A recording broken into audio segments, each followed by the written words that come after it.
That's right. Welcome in, welcome back, everybody, to the Always Irish Radio pregame show. I am your host with the most hair loss due to Notre Dame football, essentially. Okay. Before we get into this, everybody who's here, subscribe to the YouTube channel if you're around and you haven't yet. I would appreciate that. Twitter, search bar Always Irish or at JKZND4. Okay, so what I want to do today is whatever you guys want to do. Anybody wants to call in, talk about the game, yell about anything, express your concerns, whatever you want to do, feel free to do that. If you want to keep it just a chat thing today, we could do that as well. If you just want to get in the comment section, talk about how you're feeling, good, bad, nervous, indifferent, scared, freaked out, whatever, confident. Some people, I think, feel like we might come in and play good football today. I don't know. But I haven't seen enough to be able to trust that. So I have a little anxiety. Okay. Forgive me for that. So I think what I'm going to do is start to queue up the call-in system in case anybody does want to dial in. So while I do that, go ahead and watch this short introduction.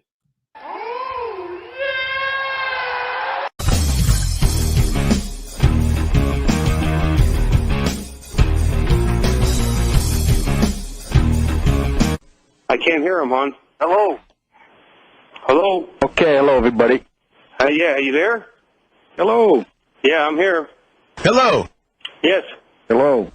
Hello? Hello there. It took me forever to get in this call. I've been calling for 3 or 4 days, and I couldn't get in. I listen to you all the time, but sometimes I just got to call because you ain't right. Here's Johnny.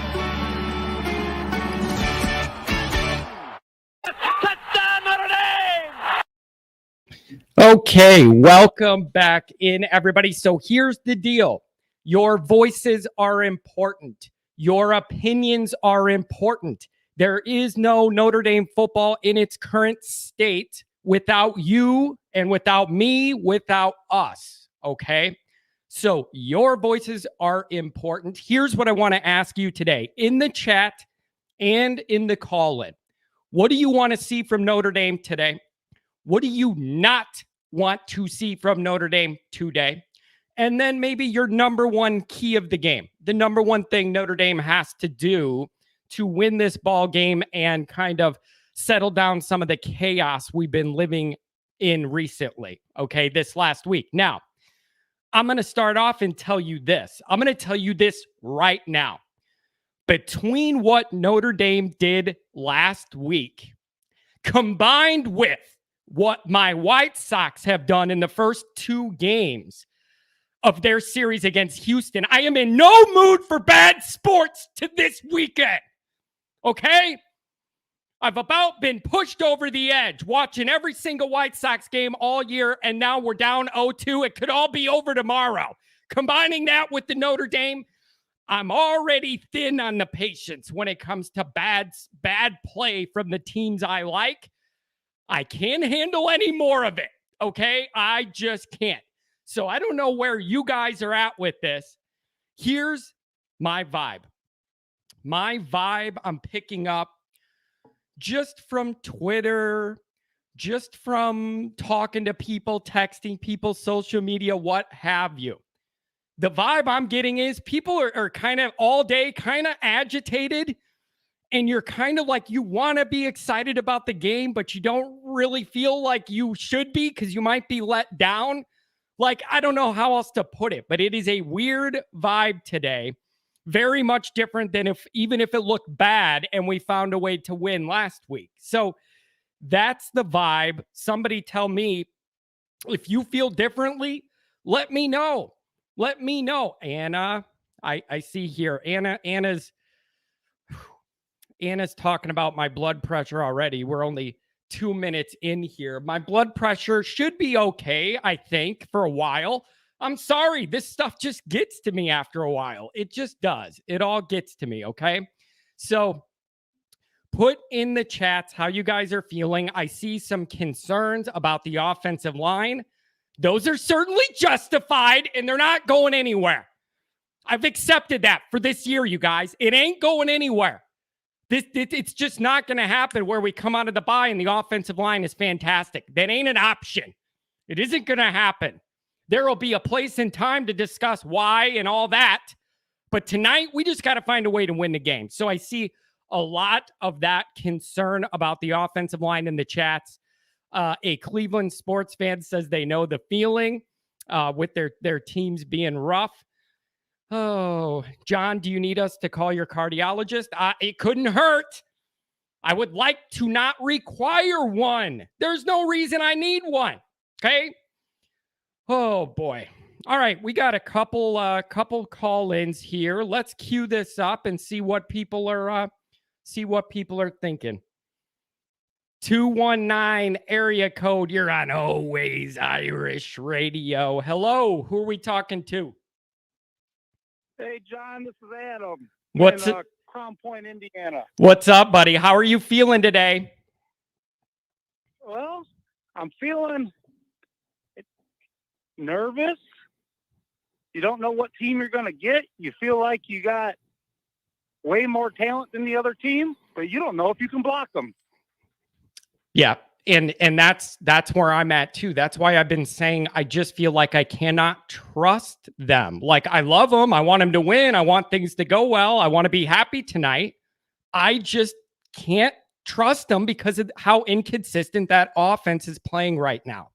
And I can't get over that. Can you overlook that? No, it's been the question for years. We've been saying this for how many years now, that we just needed an explosive offense, a modern offense. But crap, we can't even do the simple things like keep our quarterback off their back. So yeah. How are we going to get modern without being able to do simple protection?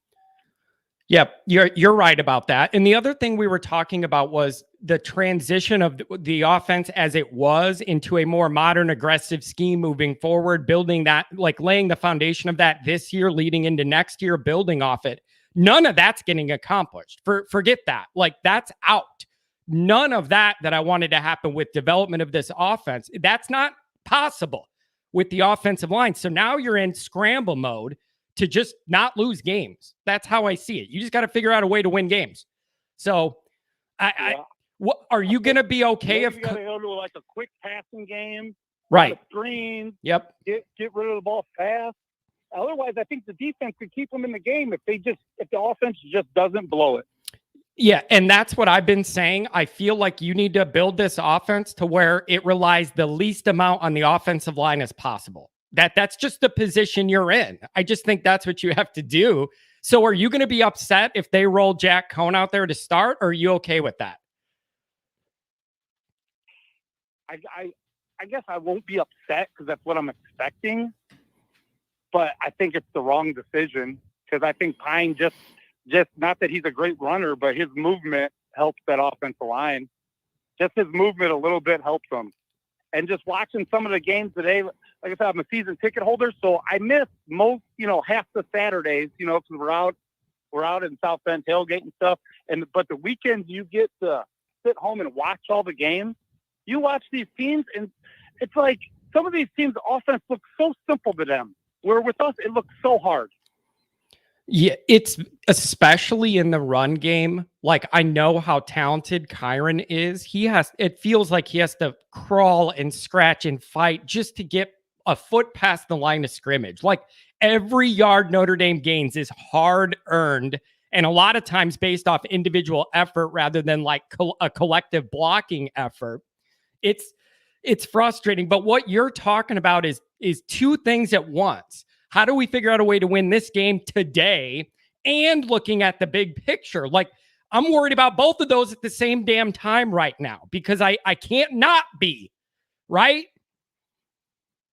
Yeah, I agree. That's why I feel like we got to see what we got in Pine for next year, because if you don't like what you got with him, you got to put everything towards Buckner. Yeah. Rolling in the next year, and next year's schedule's a lot tougher. Yeah. Yeah. And that's a frustrating part of this too. When we were talking about rebuild versus reload, we all knew this schedule was a little lighter, even though preseason had a bunch of highly ranked teams, but they weren't the elite of the elite, right? Next year, you got Ohio State and Clemson. So, and you start at Ohio State at the Horseshoe. So, this year, we had more talent than every single team on our schedule. Yeah. More talent than every single team. Next year, that will not be the case. Correct. And that's why when you're in that position, I always say to people, when you have more talent than everybody you play and you lose a game, that's more about you than them. Because if you're both playing good ball, you're going to win that game. And that's why I had such a big problem about what happened last week, So what do you think is the biggest key to what do you think is the biggest key to this? I'm going to try to stay positive, though, John. I'm going to try to stay positive that they learned some lessons, and they're going to come out. Kelly and Reese are going to make some adjustments, and they're going to surprise everybody, and they're going to come out ready to play today. They're going to have the whole crowd against them. They're going to come out as a team and hopefully play good today, man. I hope so. I mean, it really is a fun Saturday when you're excited to see your team play and not like on eggshells. Am I going to hate this in a few hours? But it's fine. They have a lot of talent. So it's perfectly reasonable. They could show up and play great tonight. It's just so inconsistent. You can't count on it. That's the thing. So what do you think is the number one biggest factor of Notre Dame winning this game? Even if it's ugly, what do you think is the number one factor? It's pass protection, 100%. It's the offensive line. If they can keep, our offense is not good enough to have 10, 5+ lost plays in a game, or 6 or whatever. 10 probably too many. But those huge losses, we can't overcome that. We're not good enough there. If we can keep the quarterback off his back, we should win the game. Yep, that's a good point. I went over the stat the other day on the show that through 5 games, we have 48 plays stopped behind the line of scrimmage. That's the same amount we had all of last year combined. All of last year, we have that in half the game. So things are bad. The best you can hope for is find any way to win this game, no matter how ugly it is. Get to the bye week, get healthier, and hopefully figure out a plan on offense you could build around for a half a month before coachless USC beats you at home. To get in the bye week, and then you got SC, Carolina. They don't look very good. I mean, this game, this is the season right here tonight. Yeah, it really is. And it isn't just that it would be the second loss. I don't like the snowball effect either. That's the other thing. Notre Dame's been good about avoiding that the last handful of years. Mike Ford, 1999, super chat. You are the man. Love the show. I love you, Mike Ford. Thank you very much for that. I appreciate you being here and the donation. So I agree with you, but the problem is the thing that you and I are identifying as being the number one factor is the one thing that's hardest to get, that I think is going to get better all of a sudden. I am somewhat resigned that this pretty much is just going to look rough. I just think it is. Yeah, you're probably right. I don't want it to. We're probably going to have to scratch for points and try to have our defense win the game. I'm sure that's how it's going to go. Now, let me tell you this. Here's one way I've started to look at these games. I could see the vision for Marcus Freeman, and I could see that taking shape. I could see their confidence growing. I could see Marcus Freeman's vision. When I need something positive, I just try and block out. I try and block out Kelly, block out Reese, and just focus on that and the way those guys play for each other, and they're flying around. They're building that system. I see the vision. I like the vision, and that's my bright spot. That's it. Yeah, I would 100% agree, John. You can see them improving every week, and you can just see the improvement. And I beat up on you pretty hard that first week, the Freeman factor and all that. But, you can see the improvement. Offensively, you can't say the same. Yeah, it's a bad spot to be. It's just a horrific spot to be. And to some extent, no matter who they run out there at quarterback is going to have certain issues under the dynamic. It's just, you can't afford to keep losing games. You just have to tether it together the best you can. But, Well, what are you going to do for the game tonight? You going to go out, watch at home? No, just watching at home. I got some, my dad and some relatives are coming over because no one else has ACC network but me. So everyone's coming to my house. So hopefully it's a happy night. Well, crack a couple cold ones and enjoy it, brother. Thanks for calling. Have a good night.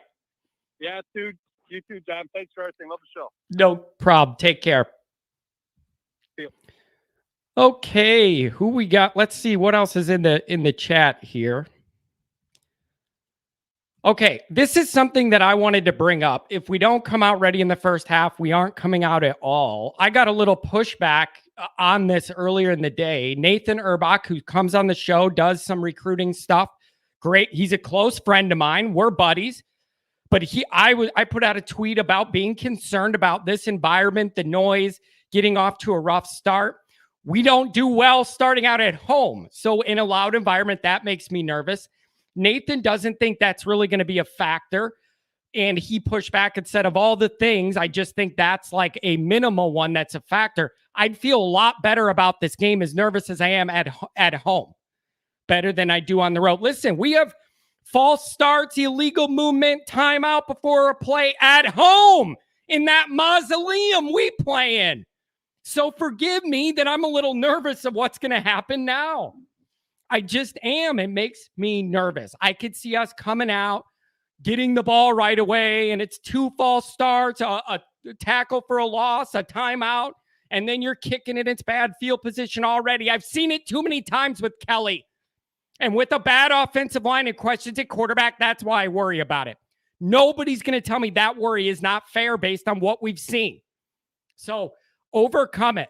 Shut up that rock and roll concert early, make a few plays, and then you're all set. That's what needs to happen. Okay, next caller, New Jersey. You are up on the Always Irish show. You're on the show. Who is it? Hello. Who we got? Sam from Vineland, New Jersey. How are you, Sam? Thank you for calling in. What's going on, my friend? How you feeling? You basically hit the nail on the head, bro.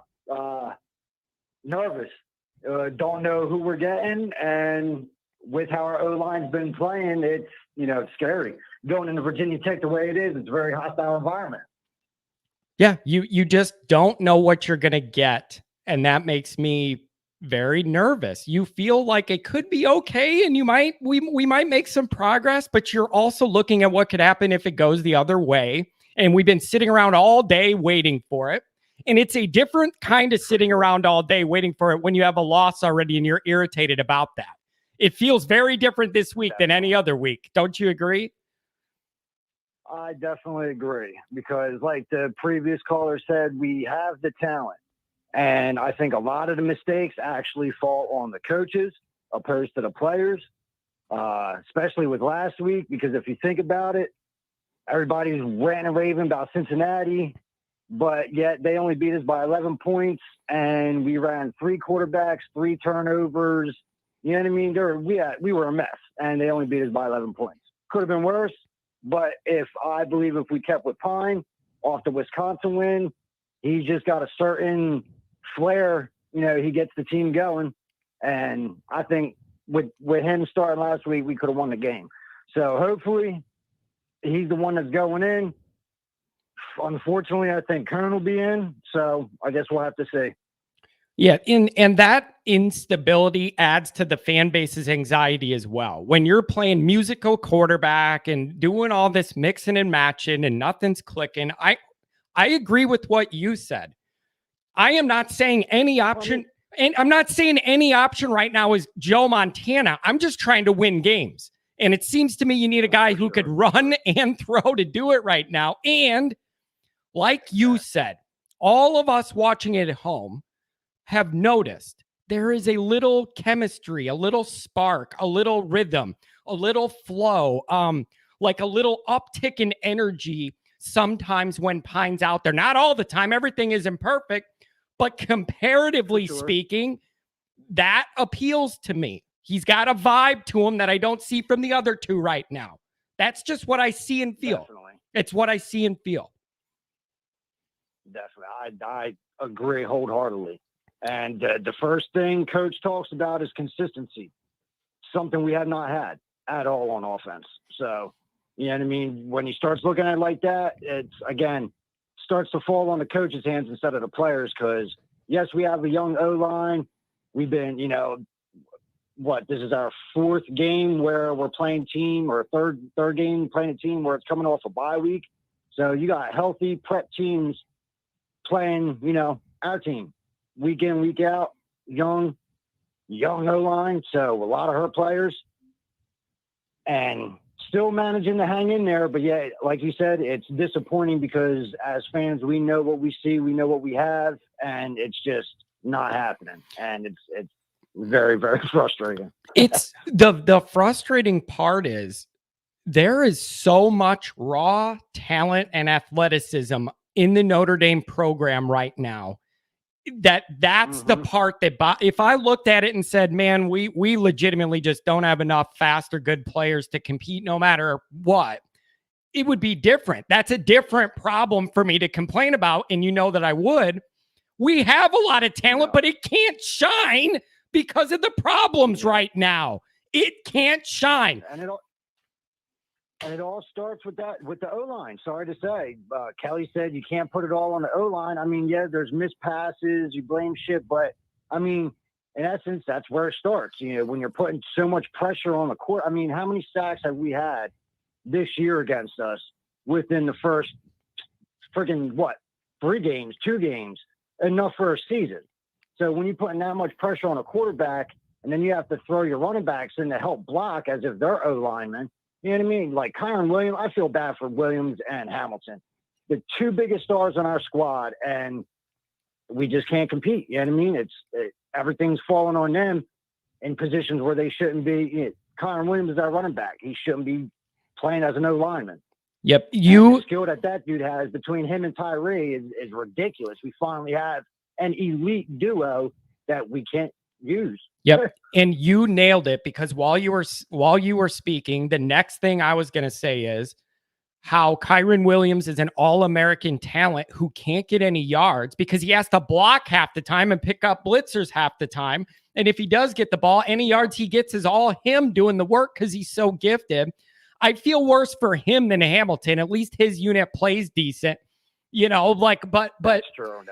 Right? Like, at least his unit has some confidence and some belief and some cohesion on offense. I just feel like it's a grab bag, man. Throw something, hope it hits with the quarterback, a play, get some blocking, and it's a tough way to live. What do you think's the biggest factor tonight? What do you think is the number one thing going to determine whether we win or lose? Honestly, quarterback. That's who we're going to have to base everything around. Who's at quarterback? Who's the one that's going to be? We know our O-line can't handle it. We're in Virginia Tech in a very, very hostile environment, and we got to put a quarterback in that's going to be able to, know when the pocket's collapsing and be able to get out of the pocket. And I heard Kelly talking about how Cone has, that experience and all and this and that. Well, I say screw it and go with the younger dude and let's see how he rolls, because what other options do we really have?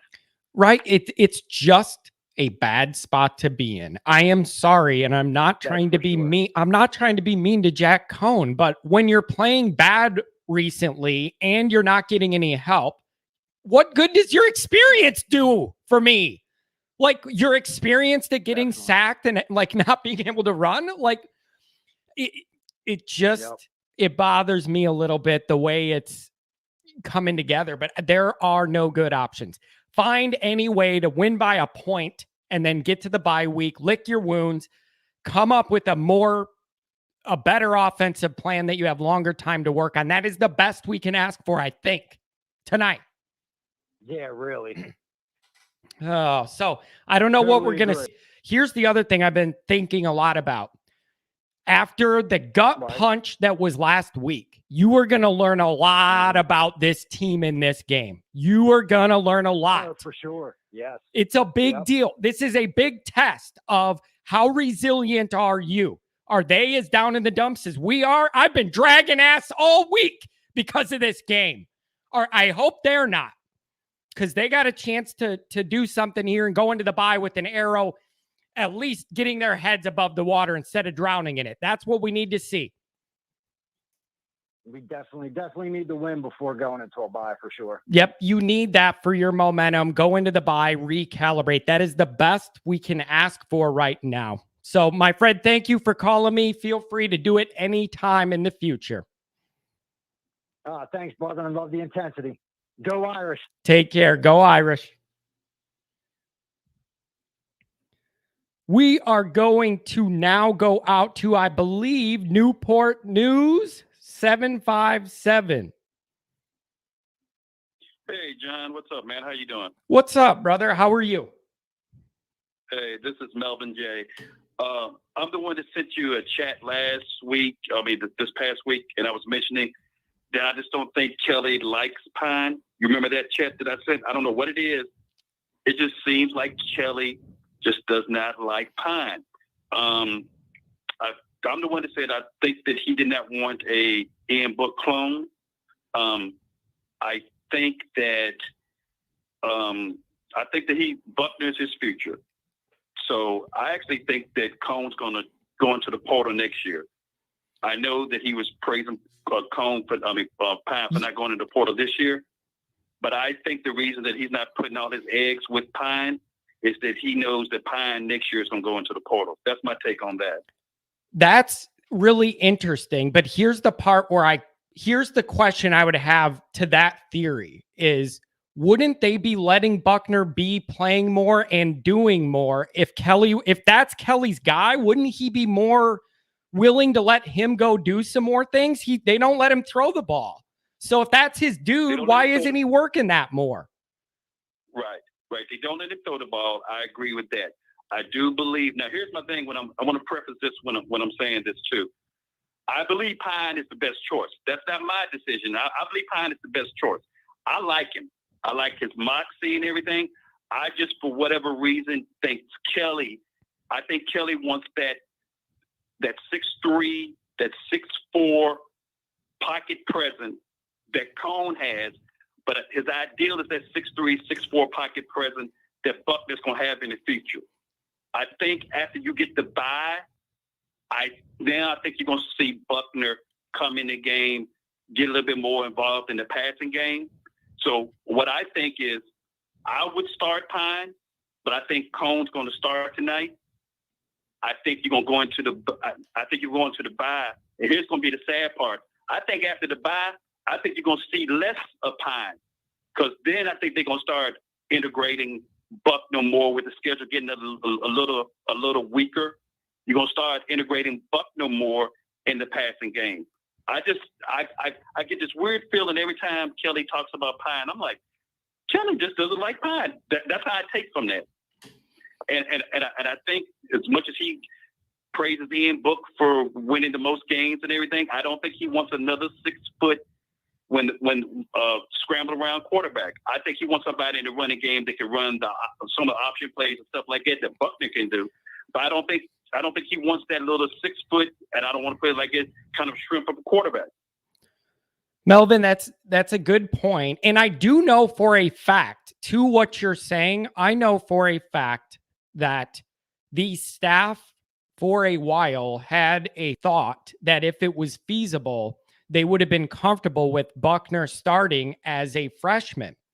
But he had an injury. Right. He had an injury 1 year in school.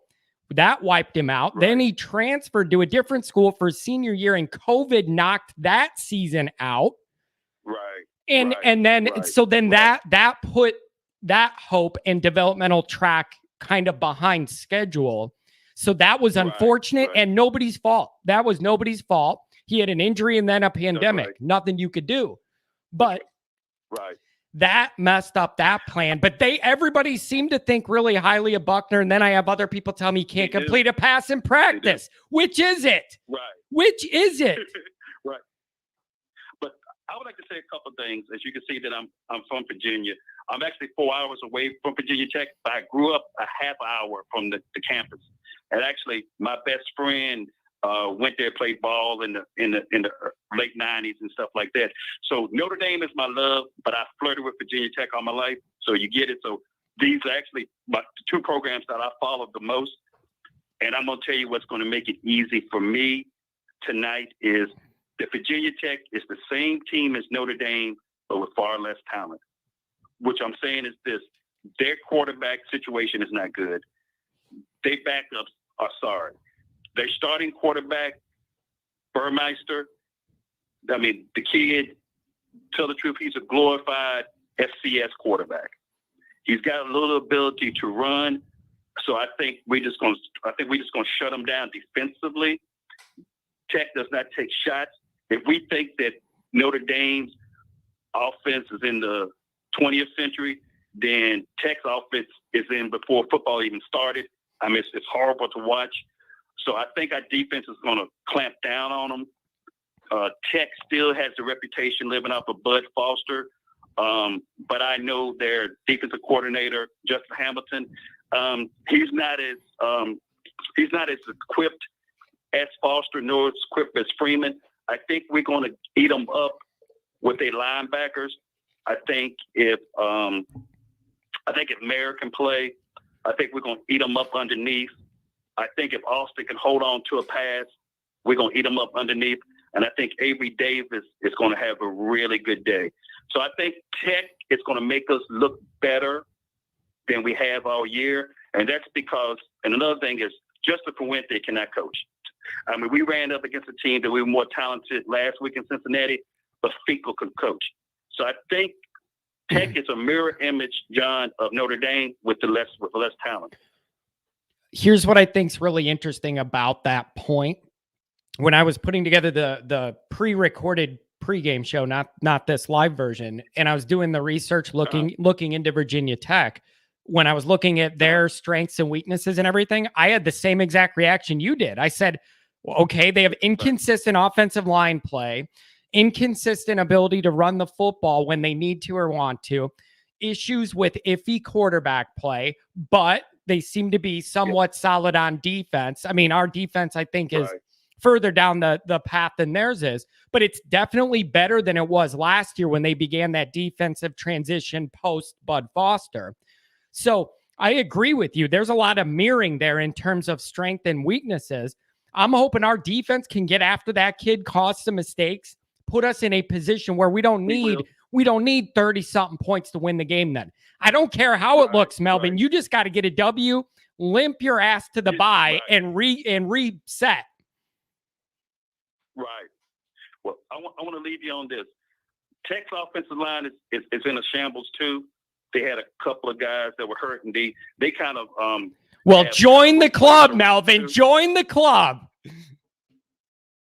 You know, right? And so they got people moving around too. So their offensive line is not that good. I think I hope they play Jordan Patello more tonight. And I'm gonna let you go with this, but when I was saying about Pine, how Kelly I just don't think it seems like sometimes the coaching staff in Notre Dame get a thought about a player, because there was no excuse why Patella didn't play last week. I mean, I know the defense, played well, but why wasn't Patella playing more? And I'm gonna tell you something too. I want to see Sebo. Get a carry. I know you're a big fan of Karn Williams. I like Karn. I like Tyree. Actually, I was just up in Tyree's hometown yesterday in Chester, Virginia, because that's only like an hour or so from me. I know Karn and Tyree are talented, but I will tell you something too, and I do agree with Kelly on this. Sometimes I don't think they help the offensive line in the running game, because I really want you to look at Karn. Karn got a lot of Barry Sanders in him. So, Karn can give us that 70-yard touchdown against Clemson. But when I need him to hit that 3rd and 1, sometimes he's dancing. I would like to see Sebo get into the game. Sebo put that foot down, and Sebo would just go straight ahead. I would like to see Logan get into the game. I would like, when you got a sorry offensive line that cannot sustain blocks in the running game too, you need somebody that can hit a crease. Not look for the crease and still try to dance a little bit. So that's my take on that too. Melvin, really good points. I'm all for more Botello wherever I could get him, special teams or defense. He is a killer. He is a hitter. He's a body bagger. And that's the kind of guy you need on your defense. He's a hitter and you feel it and you hear it. I'm all in on Botello. The other thing is we got all wrapped up in our problems early in the year, accepting the fact that Sibo was not available to us. So that's not even really something we were talking about, because he just wasn't available no matter what. My thought is, like you said, you know what the other two backs can do and what their strengths are, especially when you got a line that can't move anybody. I need a power guy to do a lot of that himself, and that's Sibo. Right. That's him. Right. You need that. He's back now. Yeah, he's back. I think he got into the game for one play against Cincinnati. I think he got into the game one play. He was he was in a blocking position at that time too. I think they did a play action pass, something like that. I would love to see Sibo get in the game. I think if Sibo get into the game, I think Sibo would get about 40 or 50 yards. I really do. But this is what I'm going to say. I think we would handle Tech, one, because Tech's offense is not good. I mean, they played a FCS team last week and only won by 7 points. The wide receivers are small, so I think Cam's going to have a good day. This is what I'm going to say. I think the score is going to be like 37-14. I really do, and I think Avery Davis is going. I think Avery's going to get a touchdown. I think Mara's going to get a touchdown. There will be a defensive touchdown, and I think we're going to run the ball better. Melvin, that would be a very welcomed result heading into the bye week. It would calm down some of the chaos and we could recalibrate. Yeah. Melvin, terrific call. As I let you go, feel free to call again. Wonderful call, by the way. What's the weather like out there? I know you, John. I enjoy you. Melvin, tell me, what's the weather out there? What is that weather? How's the weather? Yeah. It's now. I haven't looked, because that's more in the mountains. So down here, actually, my part of Virginia, it's misty and raining. I haven't looked at the weather there. Usually, when it's misty raining here, it's a little colder up in Tech, because Tech's up in the mountains. So I don't know if it's any rain, though. I haven't looked at the forecast there, but it's misty raining where I'm at right now. Okay, I know the forecast was iffy, so I was just wondering. Melvin, terrific call. Enjoy the game. Give me a call anytime. All right, John. Be good, brother. Thank you, sir. We are going to go to Indiana next. 260 area code. You're on the air. Who we got? You're talking to Pat. That's right. Long time, first time there, John. How we doing? I'm doing well, my friend. How are you? How are you feeling about this? How am I feeling about this? I'm feeling about as good as anyone. That, if you had about 5 drinks, then you got to get behind the wheel and drive your buddies home. But that's a joke. I'm not actually doing that, but that's about what I'm feeling right now. I don't know. It's wild. If we're expecting Cone to be quarterback, I don't know how this game's going to go. I think it was Melvin. I love his enthusiasm. I think he's right in the sense that Virginia Tech is basically Notre Dame, poor man's Notre Dame. That's essentially what they are. So this is going, I can see this being, 17-10, 17-13 type of game. So we'll see. But how are you feeling? Really? Well, here's my answer. This is hard to calibrate to tell you exactly how I'm. San Diego, California, you're up next, by the way. And I do have another line open. So if anybody wants to call, get in line. I got San Diego next, then you could jump in. So it's hard for me to judge because I've been in a bad mood all week because of Notre Dame. And then my White Sox are playing terribly against the Astros. So now I'm double miserable because I was looking forward to the Sox in the playoffs forever. And now they're in trouble, piling on the Notre Dame trouble. And I'm already annoyed with Enter Sandman and the whole thing. I'm not in the mood for it. I'm just not. So I'm not in the mood for any of that. And the big circus, I just want to get in here, do whatever it takes to win, get to the bye. You need to calm the chaos. Chaos is what we're going through on offense. Calm it down. So I'm nervous. When this is your offense, anything can happen. Good, bad, some good, some bad. So I'm just nervous, and I've been nervous all day, and it's agitating. I agree. First comment will be on the White Sox. I do not know what Lewis was thinking about Game 2. Giolito, that first walk in the 5th inning, yanked him out of the game. Enough is enough. I mean, my goodness, we have almost walked as many base hits as we have. Astros batters have as many base hits that we've had in the series. Because I will slaughter the fattened calf for a double.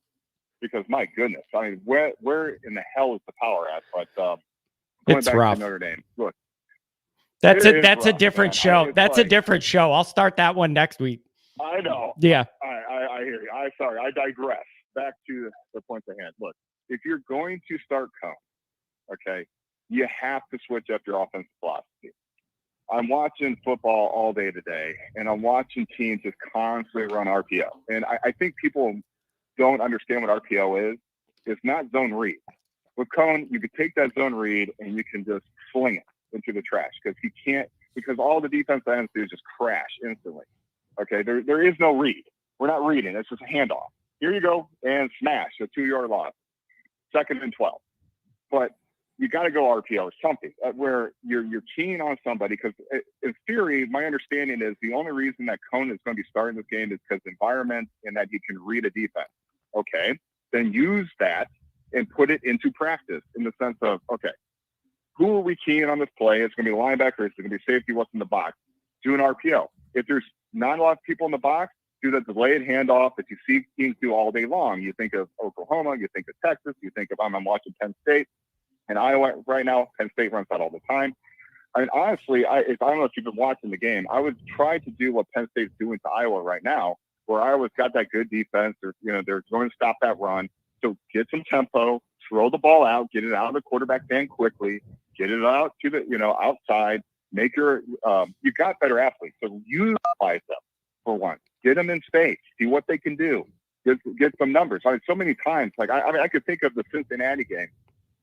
Cone, who, oh my goodness, how do you make that turnover? Anyways, we're deep inside the 10-yard line. We have numbers. We have numbers on the outside. That is the perfect RPO situation. Instead, we hand the ball off and we do nothing with it. Throw the ball outside. Let your athlete make a play. Get the ball into the end zone.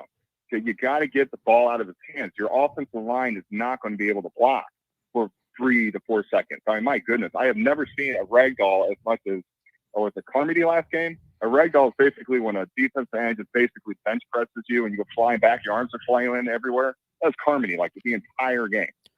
So if you're going to have that as your tackles, which is basically what it is, you have to get the ball out of your hands, or you got to start doing little Navy on them, where you got to start chopping them. You got to stymie that rush a little bit or something. Get something different is what I'm hoping.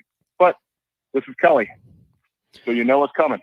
Yeah, it's a weird way to look at offensive football, the position that I'm forced to be in right now, which is I'm sitting there, laying there in bed at night with my brain spinning, going, how can we get the most out of our offensive strategy while relying on the offensive line the least amount?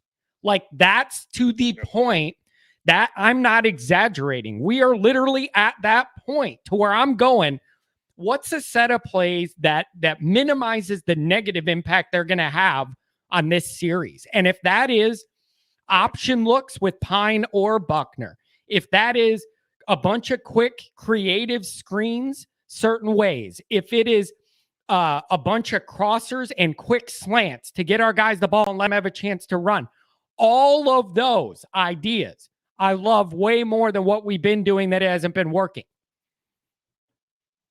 Amen. Because right now we're trying to run. I don't even know what we're trying to run. I mean, I understand the offensive line is so terrible. You really can't create an identity with that. But I mean, my goodness, if you ask anyone that's watched Notre Dame, what's their identity? What do they do on offense? I mean, honestly, their identity right now is hoping their defense creates a turnover and gets them within the opponent's 20-yard line. That's basically our identity, because that's basically how we score. So I don't know. It's one of those things where I fear that we're just going to see the same crap over and over, where you're going, okay, we're not moving the ball. is deep in, late in the second quarter. Who knows what the score is? Where in the hell is Pine? That's what we're all saying, and I don't know. It's just one of those things. And honestly, you know what the key to this game is our defense. Here again, if we're going to start Cone, the key to this game is our defense. They got to say, because Virginia Tech cannot move the ball. I don't see them throwing the ball deep. They don't. I mean, I just don't see them being able to move the ball well. So hopefully our defense can set us up. It's going to be a field position type of game. Get the ball within inside their, side the 50-yard line. Get it within the opponent's territory, and just pray we don't just throw the ball off within the 10-yard line. So I don't know. But it's going to be frustrating. It's going to be a lot of TV yelling.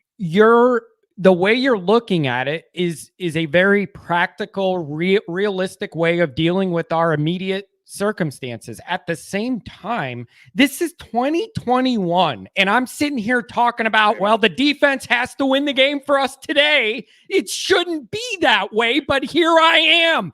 It shouldn't be that way. Why are we here? Why the hell am I here? Why? Why? It's because your cousin is Brian Kelly. This is 12 years, but it's the same story. Okay, it's always some type of QB drama. It's always some type of loyalty to a coach that is just not performing. We hold on to those coaches way too long because we coached way back in the day at Grand Valley State. It's not like it's the same story because it's Brian Kelly. This is Brian Kelly. He has his fingerprint on this program. God bless him. I'll take the 10 wins. Pretty much every season now. We'll see about this season, but you know what I mean. It's like, yeah, great. But I'm sorry, these are 10 wins that you should win. With the talent that you have, you should be getting 10 wins. You should be putting yourself, like this season right now, we should be 11-1. At the end of this year, with the talent we have, with the opponents that we're facing, this is an 11-1 schedule. Yep. We've already lost the game. Yep. Unfortunately, we already know. We're looking at it where it's like we're going to start Cone, and we're 5 games deep. And you know how many times I sat there and go, "Oh, there's 3 and out. There's another 3 and out, and another 3 and out, and another 3 and out." I don't know how many times we have to do with 3 and out with an offense that's averaging 26.8 points a game. That's terrible. You have to do something. Look at Oklahoma. I don't know if you watched that game today. Rattler, 2 turnovers, gone. Doesn't even see the field again. You got a true freshman, oh, by the way, who did not play last year. I don't know if you caught that. He was also COVID season gone. Comes in, leads them from a 28-7 deficit to win the game. Switch it up. Do something. I don't understand how Oklahoma can get their quarterback who hasn't played in a year, and we can't get our quarterbacks who, granted, some has played in a year. Cohen, I know, missed all last year, whatnot, but it's just one of those frustrations where it's like, what in the hell goes on from basically Sunday through Saturday till kickoff? Because the quarterback play has just been frustrating. It's always some type of drama. It is just frustrating. I'll turn over to you. Here's one thing, though. It is really hard for me to judge these quarterbacks appropriately because of their circumstances. Like, most guys are going to look challenged when you're thrown in there with no help from the line. So I struggle to even judge these guys sometimes because they're not even getting average protection to be able to operate. So it's just super frustrating. And I don't get all this offensive line, or at least 4-star guys, the talent says they're way better than the results. So where is the disconnect? Coaching, development? I know there's injuries. I know that. But if your 4-star talents block people a little bit, where's the disconnect? What is not all coming together here? Because Jeff Quinn is a joke. You look at their feet. Look at the offensive lineman's feet. That's how I look. It's like when I watch a game, I'm always looking at the line of scrimmage and where's it going? Is it going forward or is it going backward?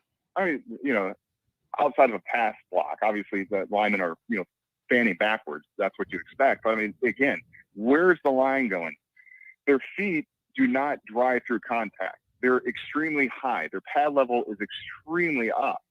I mean, my goodness, if a linebacker blitzes, Ole, just come on into the backfield because it's just ridiculous with that. Jeff Quinn, it's the argument that I've had with plenty of people. Would you rather have a great recruiter but can't develop the talent that they get, or would you have a great talent developer and an average to poor recruiter? And we saw with Harry Heastan, it's the latter, and you have Quinn, who I would argue is probably the former. And this is what you get. I think that's very well stated. That is extremely well stated. The other thing I'm noticing is I've started sniffing around some of the guys who in the media that have more access than I do, more direct access. And a lot of those guys, they're frustrated with the Quinn situation. And I think there could be a couple staff changes after this year if things do go south and go south hard. And I know Quinn's going to be the first guy on that list. And I think some people are concerned about the wide receiving room as well. Those are the two names I've heard. It's strange in coaching. In life, everybody praises you for your loyalty. In coaching, that gets you fired, or as everybody hates you. Like, that's the difference between real life and coaching. You could genuinely say one of Brian Kelly's biggest faults is his loyalty to his pals, which is great in every other area of life except for this one. 2016, man. I know I commented on one of your shows this week in the comments where it's like, this is literally starting to remind me a little bit, it has a little sense of 2016 in it. Coach that you kept on way too long. You have quarterback drama that shouldn't be there, in the sense that, like, everyone who watches the game can tell you who is the better, or I think Cone is probably the better quarterback right now. But as you stated, the type of game that he plays does not correlate with the offensive line that he's given. And so if that's the case, unfortunately, Kenny Rogers said, it's one of those things. Every hand's a winner, every hand's a loser. If you're going to play the hand that you're dealt, my goodness, you got to have a quarterback that can get the hell out of there. And at least give a little bit of fear to that defense, where it's like they can't just pinpoint on a spot where they know the quarterback's going to be there when they drop back. And then, this quarterback might take off and run. Therefore, maybe we should have a spy. Therefore, maybe this press coverage that we're getting on the receivers who cannot break a press coverage to save their lives, maybe get it back, because, again, this quarterback might take off. But you know what? Kelly is stubborn as hell. I think that's the Irish in him, as I would know. And we're going to see. He's going to run this train down the tracks, or he's going to fly off of it. Get used to it, right? That's an old Kelly thing. Get used to it. Yep. But here's where it's really messed up here's the root of this. That is why all Notre Dame people are losing their minds over this quarterback issue. Here's why. The reason why is you could look at these three quarterbacks, just them, stand alone, just them. And you could think, because Pine and Buckner haven't had time to develop yet, or enough reps or whatever, you could say to me, standing alone, these three guys, Cone is the best quarterback right now. And I could argue that I believe that, and also think he's not the best option to win this game. And that's got me all messed up in my head. I know. Exactly. Like, it's bad. It's a bad situation. You could think he's the best guy and say, but Pine still gives us a better chance to win because all the other ancillary issues. Exactly. That's exactly right. Exactly right. And I get that Pine probably can't read defenses at this point. I understand it's a hostile environment. You know, what I really am hoping for right now is that they do start Cone, and then they lead. He does his typical first drive that's on script, move the ball, don't throw the ball up for grabs this time. We'll see. Get points on the board, get the crowd out of it, and then in comes Pine. That's what I've been hoping for all week. Yeah. And, if they do go with Cone and it doesn't go well and they have to go to the other two guys or whatever, you just hope it isn't too late. That's the thing. You cannot afford to dig yourself a hole anywhere. We found that out at home. You definitely can't do it on the road at night in a tough environment that's going to be loud. You can't do that either. With this offensive line. Yeah, you just can't. Line, especially. Now, let me ask you. The other thing I like to... Go ahead. Sorry, please, go ahead. No, go ahead. I was going to say, the other thing that I want to see that's different from Kelly, either kick or defer to the second half. This is going to be a field position game. I'm sick and tired of getting the ball and then setting the other team up early on in the game in our territory because we can't move it on opening drive. Yep. Do the opposite. Yep. Here's get them deep, get your defense on. Here's the way I look at this, and this is just the simplest way possible. I would like my strength of the team to have a chance to go out there first, just to kind of get the vibe right. And there's no doubt the defense is the backbone of the team, has been for a handful of years. Yep. I would like to see our strength on the field first. Okay, that is comforting for me. I also like the dynamic that it feels like you might be able to steal some points right out of the half when you get the ball for free for doing nothing, right? So the way I always look at it this way. I want to go on defense first. I want to get a 3 and out, and then that's a wash, and then we get a free possession out of the half to put points up. That's how I look at it. I want our strength out there. Well, let me ask you this. Agreed. Do you also see the vision in Marcus Freeman's defense? Because I'm starting to really like more and more of what I see. And I that is at least a bright spot that I somewhat think I can rely on week to week. Do you feel similarly? Yes. I look at it with Marcus Freeman. I like the aggressive style. I like what his concept is. I don't like the fact when he plays the prevent defense, which is driving me crazy. That came to bite us again in Cincinnati. I don't understand why he does that. I like the pressure. I like to keep it on. The problem is he's short one safety and one cornerback right now, as well as you're missing outside linebacker. I mean, Bertrand is not an outside linebacker. He's going to be a beast next year as middle linebacker. Write that down. He's going to be a beast as middle linebacker because that's what he is. But they're short. I mean, Houston Griffith is. I remember hearing like he was supposed to be something. That guy doesn't like contact. Terrible trying to get to the ball in terms of like helping out your defensive back, what have you. Clarence Lewis, he's young. He's got to learn. You got to jam the receiver at the line of scrimmage. You got burned a couple times by a good receiver. Players making plays. You're going to have that in football. But I like the defense. It's still a little leaky. You know, I wanted to get to the point of when you need that stop, they're stopping them. You know they're going to stop them. The Clark Lee type of defense. And again, I would take the Freeman style over Clark Lee.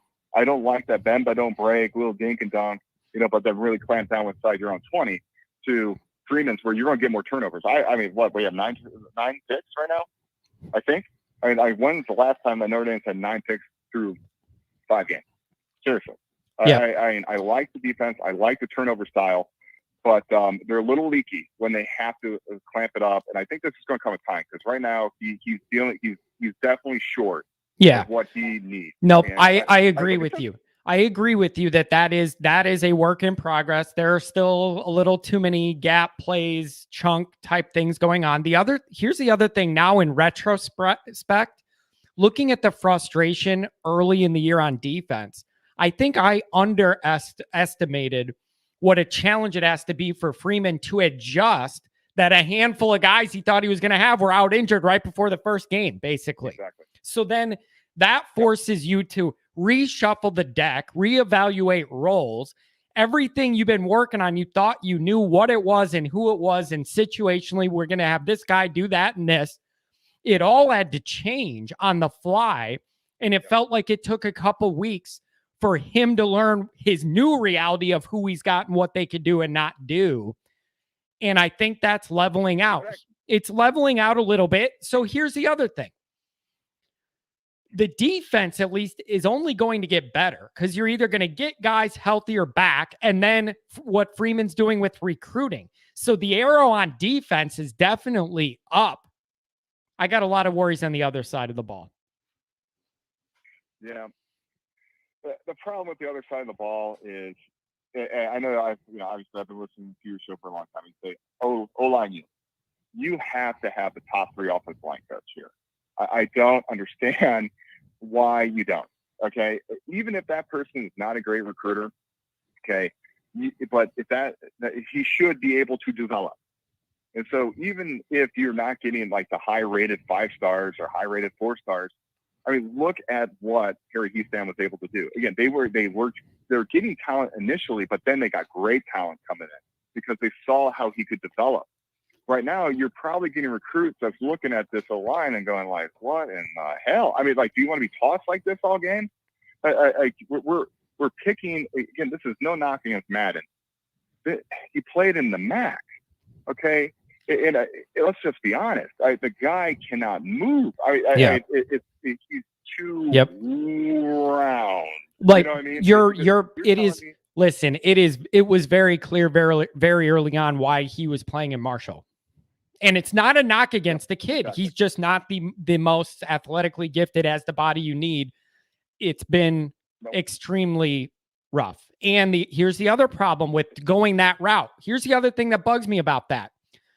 There's no development there either, because he's an older guy transfer. So that's not even a developmental path there either. Nope. So Agreed. It's tough, man. It's so frustrating. It just is. It is. And, I'm for one that if it's going to be one of those type of years, you're trying to tell me that Madden is better than Kristofic, Spindler. Well, Spindler's not developed enough in the sense of strength, size. I mean, look at Zeke Corral. Again, Zeke Corral, I think, is actually a decent lineman. He's out of position. Like, you're trying to tell me that Patterson can't play tackle on this team? Have you seen our tackles? I mean, they're getting thrown back constantly. So you're trying to tell me that he can't play it? So, okay, whatever. So we're going to play this 280-pound guard? Like, that's our answer? He's so out of position. It's so, all there's just like so many issues all blending together to make one bigger cluster. And it's just all a problem, man. It's all a problem. And the other problem is, I'm not just worried about the effects of this dynamic this week, this month, this year. I needed this offense to start building so they're in a better position next year to take it to the next level. None of that can happen. That's not possible at all. None of that's happening because you got to pare things down so much to just survive and not get your quarterback beheaded every week. I'll argue a little bit. It's so bad, it has to get better. If this offense doesn't improve next year, holy hell! Like, I mean, with that schedule, could you imagine? Hey, oh my gosh! But no, I know your point. I know what you're trying to make. Week one, you go to the Horseshoe and play at Ohio State. You better have your stuff together. You better have your stuff together. You better know who your quarterback is. You better have it all figured out, or your season's going to be over before it starts. I don't even want to think about next year. It's got to be tonight. Well, let's worry. Speaking of that, let's worry about that. What do you think's going to happen? Like, if I told you got to put money on it, what's going to happen tonight? Well, man, like, this is what I honestly think. I think Notre Dame is going to come out and they're going to have one of their typical first drives in the sense that they're going to move the ball. If they score points when they first touch the first drive, I'm praying that they kick it tonight, but let's just say if they score points, I think on the first drive they win. I see them winning. If they don't, if it's a 3-and-out, if it's like a Purdue type of first drive, shoot, man, then we got to have our defense step up. Hopefully Kelly's quick with the trigger. He has to be. He does not have the luxury not to be quick with that hook. You don't have the luxury. You don't. So if you go with Cone and it doesn't go well, guess what, man? We tried this, but we got to win this game. You're out. You're out. We're running something else. And it's not all his fault. If that happens, it's not all his fault. That's the other thing, too. It's not all his fault, but it's the circumstances. It is what it is. It is what it is, right? And it's frustrating. And what's sad is this is the type of year where you want to be good in college football. There's no real juggernaut. You know what I mean? I'm not saying there's not really good teams, but juggernaut. Like Alabama last year, I mean, my goodness. Well, listen, I think Alabama and Georgia have impressed me, and they're to me above most teams. But this was the year to make some noise. Oregon lost, so that knocks the whole Pac-12 out. Ohio State and Clemson have early losses. This was your opening to sneak in somewhere in a year that nobody really thought you would. This was the year. And guess who's making it that year? Cincinnati. Cincinnati's got that spot that I was eyeballing. Cincinnati's eyeballing it. That's what's going on right now. Yep. And sadly, it's like if Notre Dame should go 11-1 with the schedule, just based upon their defense. I'm just thinking based upon their defense and talent. And talent. They have more talent than everybody else they're going to play. You know? So, and it's right. This is an 11-1 year. You better be 11-1 at the end of the year. Maybe this will be the year we'll finally win one of those, New Year's Six bowls that's been eluding us since I mean, now. You bring up a really good point. If you're going to struggle all year and not make the playoff, a reasonably acceptable lower goal to reach would be at least breaking that streak. If you could do that in a year where we're this frustrated, I think that would actually be encouraging. Yep. That's a good point. I like how you're looking at that. If they do that, and honestly, looking at I'm just thinking, flat out honest. Looking at this year, looking at the all line, I was like, this should be, looking at the schedule based upon last year, this should be a 10-win season.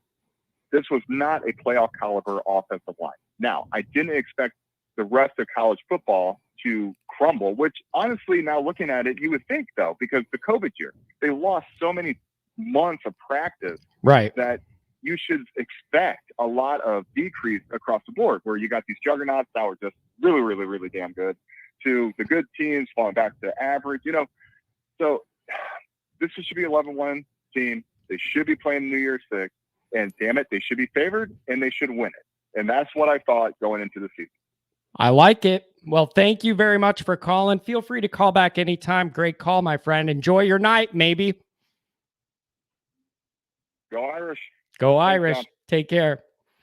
We're going to go to San Diego, California next. 858. Wait, I hit the wrong button. Now we're in the 858. Maybe. Hey, John. How you doing? This is Derek. What's up, man? Hey, just wanted to call in. Thanks for the show. We love it. My daughters and I and my wife, we follow it religiously. So thank you for all of that. Thank you very much. Appreciate it. Yeah, I'll tell you, the offensive line, O-line U, that drives me nuts. We call it this year. We call it O-line poo because they stink. And I got to tell you, they got to do something about it. Tosh Baker is driving me nuts. I'm glad they got Carmody back in, but Tosh Baker was really, really struggling there. And it's frustrating because when you got 3rd down and 7 and you're running off of the tackle, that's not a good look. And I also feel like our play calling, as you say, Reese's, they're so predictable. Every single year, it seems like we are so predictable in our runs and our passing, and we're not doing a lot of trickery. If you watch other teams, obviously Oklahoma, Texas, they're airing it out. They're left and right. They're just throwing deep, and we just run off of that left tackle, and he just expects for it to work all the time, and it just continues not to. So yeah, just wanted to call in and vent a little bit. Well, let me very good points. I agree with you. Now let me ask this. If I ask you, and I did this research because I was genuinely interested, and I looked up the recruiting profiles of all the guys that are currently playing offensive line for us. Every single one of them was at least a 4-star. So they seem to have talent. So then I'm going to ask you, where's the disconnect? Why are we not seeing that raw talent translate onto the field? I don't expect them to be perfect when a lot of them are new and starting for the first time. I'm not asking for perfect. I'm just asking for functional. Okay. Why do you think there's this disconnect? What's going wrong? Well, I agree with the previous caller. I think a lot of it is the coaching. I think a lot of it is the type of stance that they're in and their drop back. I think the quarterback, is a little too close to the line. I think he actually, if you watch, he's about 5 yards back right now. He takes one step back. And if you watch some of the other teams, their quarterback's dropping back 6 yards in the in the shotgun, and then he's taking another couple steps. That gives the linemen, those tackles, a little bit more room to push them out on the edge, and then also for the quarterback to step up when they come out deep. So I feel like it's a combination of the O-line and the quarterback style that's actually causing this problem. But if you look at the first game, against Florida State, they did pretty decently, compared to, Cohen had a lot of yards passing. So they, with Blake Fisher in there, which, you get the high 4 stars and 5 stars and you play him right away, which is exactly what they should have done. But he gets hurt and, then it falls back. Now, I had a lot of hope for Tosh Baker, but if you really watch the film, he was really the cause of so many of the sacks or the struggle on the running. So I don't feel like it's the whole line necessarily. I feel like that left side, and unfortunately Blake Fisher got hurt early and we've just been struggling ever since. But it's frustrating because we are predictable, and that makes it even harder. I do feel like there should be more trickery. There should be more deep passes. We have the skill players now. We have excellent wide receivers. We have, excellent tight ends as always. We're there. We have the talent on the field, and defensively too. Obviously, they're extremely talented. So we have the team. There's a few little pieces that just need to be put together a little bit better. Yep, and that's the other thing. I was so excited to see Blake Fisher out there and watch him develop as a youngster. And I even think he played pretty well, but when he was in there before he got hurt in the initial game, that just started a snowball effect of bad offensive line occurrences. I don't even think the plan was for Tosh to even be a part, to even be out there to be bad, but that's just kind of where we ended up being because of all the injuries and the circumstances. So what do you want them to do at quarterback in the short term? At quarterback? Yep. I feel that if you're going to recruit high 4 and 5 stars, you better play them early, because in this day in college football, they're going to transfer if you don't start playing them. And I think personally, if you play Pine, which I'm not saying Pine isn't good. I do think he's a strong quarterback. But personally, I say put in Buckner, because I think he's, as we say, we want stars on the field, and you have to play them in order to see them perform. And I personally think he's the guy. I'm a little biased because I'm from San Diego, and so is he. But I just think Buckner has more skill from the standpoint of running and throwing, the combined skill over Pine. But Pine's not a bad option. I just think that Cohen definitely is not fitting our offensive line this year. I think in past years, with Eichenberg and those guys, I think he could have fit really well. Because if you look at the first game when they were blocking better, he threw really well. But ever since then, he's struggled as a result. And I don't really think it's his fault. I think it's the offensive line's fault. Yeah. And that is very frustrating, because a lot of it's not his fault. It's just the situation we're in. Jack Cohn would be fine with our offensive line from last year. That's just not the dynamic we're in, and it doesn't suit his game, and it's ultra frustrating. And the other thing is, you're out there from the area where Buckner's from. Super frustrating events that transpired with an injury. Then he's transferring to find better competition senior year. And then the pandemic hits. His entire developmental track at Notre Dame isn't where anybody wanted it to be, and it's nobody's fault. That's a very frustrating piece of this whole dynamic as well. Yeah, absolutely. And I think that's why he's not getting as much playing time, just because honestly, I was surprised that they were actually even playing him at all this year, because that's not Notre Dame's style. Mm-hmm. Our style is to wait 3 years and let him develop, and then and then play them and from there. But I do think that they are a little bit worried about people transferring it. So you start to see Colsey play a little bit. And Yep. And that is a newer concern that these coaches have. You didn't necessarily have before, is that you get the one free transfer now. That is a part of this equation when these coaches are deciding what to do, is how much do you have to keep that kid happy so that you have that backup if you need to go to them. It's a delicate balance.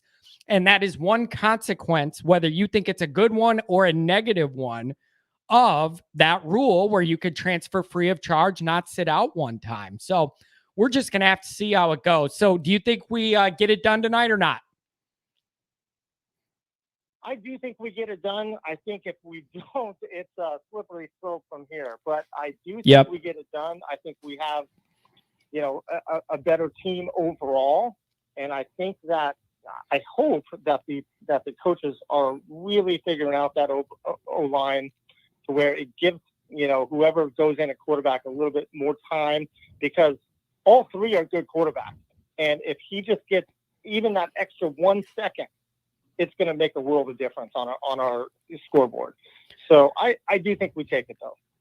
Yep. I think it's going to be frustrating, but Notre Dame should find a way, or something has gone extra horribly wrong. But thanks for giving me a call, my friend. Enjoy the game. Call back anytime. Thanks a lot. Thank you, John. Appreciate it. Take care. We're going to go to 573 area code. What is that? Missouri? Is it Missouri? Is that right? 573, you're on the air. Hey, John. Long-time listener. I am from Missouri. I started listening to you back during the 2018 run. Still got one of your bumper stickers for the Always Irish. Oh, you were in early then. You were in early when I had that summer where I did that run and sent that stuff out. Fantastic. Thanks for being around that long. Early swag bag. I appreciate that. And it was all free back then too, because I just wanted to get everything and get out in front of people. So I really appreciate your loyalty. Thank you. Hey, no problem, man. Hey, listen, I don't want to take up too much of your time. I was just calling to make a couple of points. One about the offensive line, another one about Jack Cohn. In regards to the offensive line, I am a former high school offensive lineman, and I'm nowhere near an offensive line expert or anything like that. I mean, I couldn't coach these kids either, but I am seeing things out of this offensive line this year that my high school coach would have gone on to me for. I mean, basic offensive line 101, footwork, using your hands, knowing assignments, things of that nature that I know for a fact my offensive lineman in high school would have been all over us for. And I think that's what bothers me most, is that because that's preventable. If that's a problem, that's preventable with proper coaching. That's a totally fixable thing. You just need. That's frustrating. Yes, and that's why I think that this team, until they can move Jeff Quinn to a different area or get rid of him, this team has a very clear ceiling. I don't think the offensive line is going to get much better until they get somebody else in there. And like I said, I mean, I never in a million years thought I would see some of the things that I'm seeing out of a Notre Dame offensive line that I've seen this year. Just simple things, blocking assignments. I mean, run blocking, getting your head hat across the defensive lineman's face to make a block. It just, I don't know. I don't know how 4-star linemen with a Notre Dame offensive line coach can look this bad. I just don't. Something's wrong. That's where I'm at too. And I look at that recruiting list and I look at their stars and I look at all the accolades and then I say, well, there's not a translation. And I know they're young. I know offensive lines take time to gel and develop together, grow cohesion over time. I know all that's a work in progress, but it still has to be better than this from where you're starting from. It just has to be. There's something isn't connecting right. And I'm not an X's and O's guy. I never claimed that I was the best X's and O's guy. But every single person who is saying the same things you're saying. Yep. And I still, just real quick, I still don't understand why Rocco's not in there. With as bad as this whole line has played, especially up the middle, I don't know why they're not giving Rocco a chance. Yep. And the other thing is, exactly, you just hit on it. The next thing I was going to say is that serves two purposes: trying to win a damn game tonight, and also development for the future. So in 2, 3, 4 years ago, we're not talking about this same problem, right? So you got to think about that part of it too. If I'm going to have mistakes and whiffs from people, let it be a young guy. Maybe they can at least learn from it. Exactly. So I don't know. So I don't get it. I don't either, man. The other thing I was want to talk about was Jack Cohn real quick. I know that I was a fan of Cohn whenever he transferred. I thought that if we could give him the proper protection, he really could be a Mac Jones type and just kind of distribute like a point guard to all these playmakers that are on our team.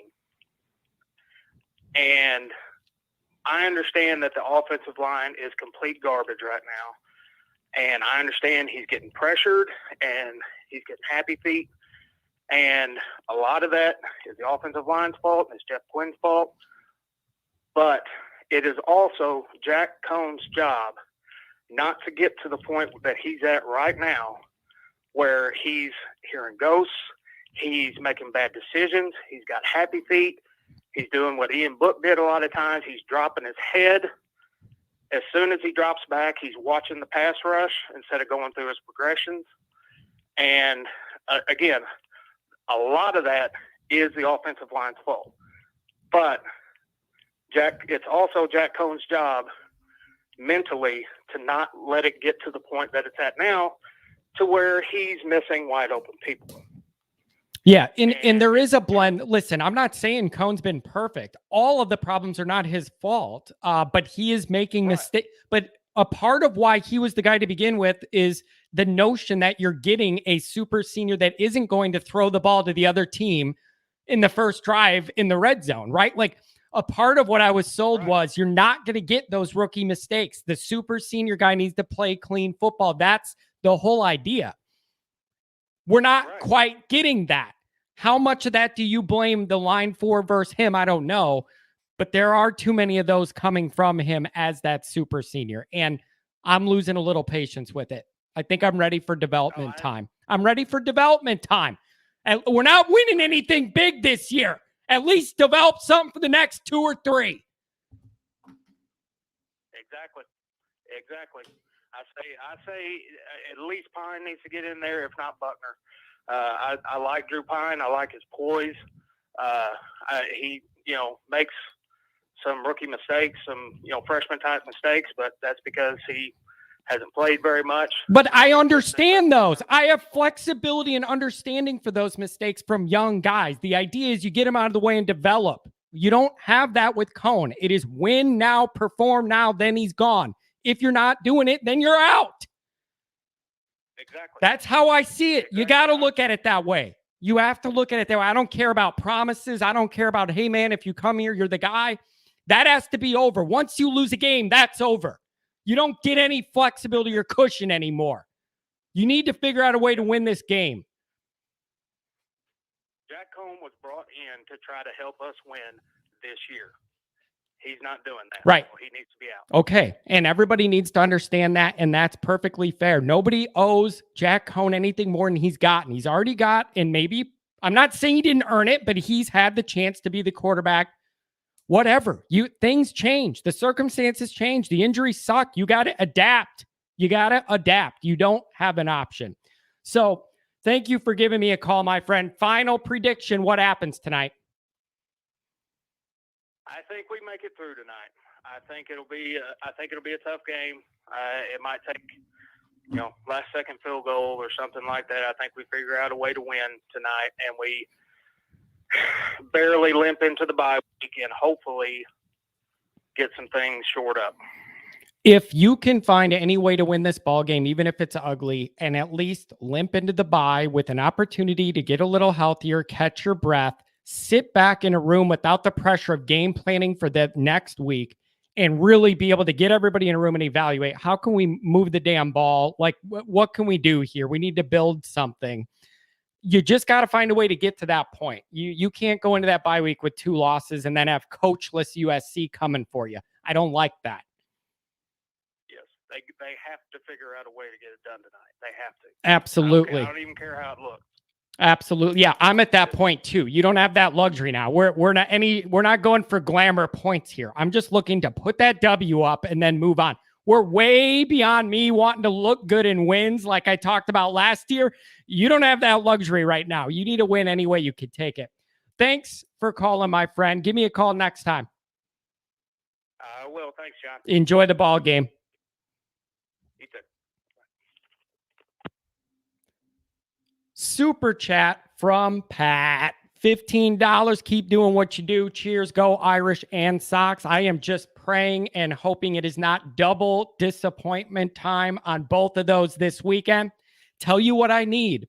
I need a decent performance from my football team tonight. Then tomorrow, I got the Bears game at 3. That against Las Vegas, the Bears game. And then that leads right into the White Sox. So I don't know what kind of sports weekend I'm in for. It could be iffy, but that's what I need. I need a win today, a win from a football team tomorrow, and then I need a win from a baseball team. Here is the deal, guys. Normally, my plan would be to run this show until right about kickoff. Because I do not have access to the TV channel that this game is on, and I'm not paying for a hula hoop or any of that other stuff everybody tells me, all you whippersnappers, oh, do the hula hoop thing and it streams for free or whatever, not for free, but it's stream. I don't want to do that. I just want to watch it on TV, okay? So because I don't get that channel, I have to leave now, end the show, drive to my parents' house because they have AT&T and they do get it, but I have Comcast and I don't. So I need to end the show now to get in my car, drive over there to be ready to watch the game. And so that's what I need to do. I feel bad that I have to drop off on you. Everybody that's on hold, sorry I didn't get to you. We'll have more time next time. Anybody that I don't get to, if you're in the queue and the show ends or you're down the list and off the screen, I can't see it so far down, DM me on Twitter or put your information or something that'll let me know what area you're from in the comments. And then next time I'll bump you up because I want to give everybody a chance. But there's times where there's not a lot of callers. I could give people more time. And then there's times where there's a bunch all at once. And I want to try and make sure everybody gets a say. So that is going to be it. I am going to hop in the car real quick, grab my alcohol, and head over. We'll see we'll see. They better find a way. Find any way, get to the bye, level things out. We need to see it. Go Irish. Thank you, everybody, for being here. Commenters are great. Callers are great. The people in the chat updating the other game scores. That is fantastic because when I'm doing this, I have so much going on. I do not have a chance to watch the other games or look at the scores. So the people putting those scores in there that help me know what's going on are the real heroes. So thank you to everybody. The super chat people, you don't know how much it means when people donate and appreciate what I'm doing. All that money that I get from super chats goes back into the technology to make this show run. I'm not spending it on bonbons or anything else. Every dollar comes in, goes out to make this channel better. Buying the software that I need for the call-in screening, paying for every call. That's all stuff I get billed for. I don't care because I love it. And we're going to grow this show. Drink some beer, have some food, and we will talk to you later. Thanks for being here.